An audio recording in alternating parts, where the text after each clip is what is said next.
نارنجی حمایت خود را از زنان ایران نشان دادند. دیگر حساب جانباختگان و زندانیان از دستمان خارج شده. برای کدامشان بگریم؟ ژینا مهسا امینی، نیاکا، بلوچستان، کردستان یا برای نخبگان و هنرمندان؟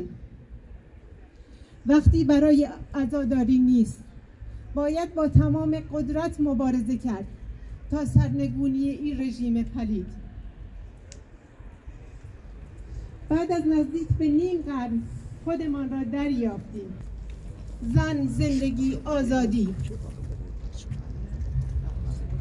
جا داره که همدلی با مردم ستمدیده افغانستان هم داشته باشیم که طالبان‌های خدا نشناس در روزهای اخیر جان خیلی از هموطنان افغانی را گرفتند. باری شکن شدن جمهوری اسلامی عرصه برای طالبان ها هم تنگ خواهد شد. به امید آن روز. زندگی در بردگی شرمندگی است. معنی آزاد بودن زندگی است.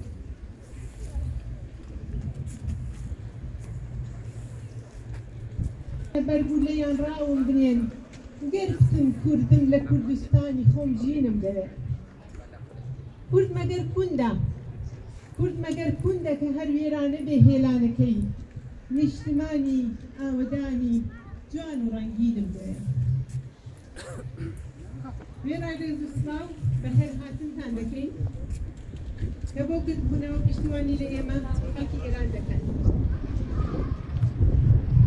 آوش دمانه دنگی خلقی ترساوی ایران بین. دمانه بی سلبین که خلقی ایران پشتی یک برنامه تاروخانی کماری اسلامی ایران دست تکوشان هم نگرد. دیسانیش دیواری دکمی که اوریستانا و بجوانی ایست رفراوی دین. و خلقی بیلخانی شهروانی کلکو دکن. و دوره رنگی پردی کتابخانه و رنگی پرتقالی پشتیوانی خودش نکانی ایرانو زیهان در برید. او رویتر بیت که پشتاری ترسه سالا لو تن حوتویه دا جماری دست بسر کراوانو کجا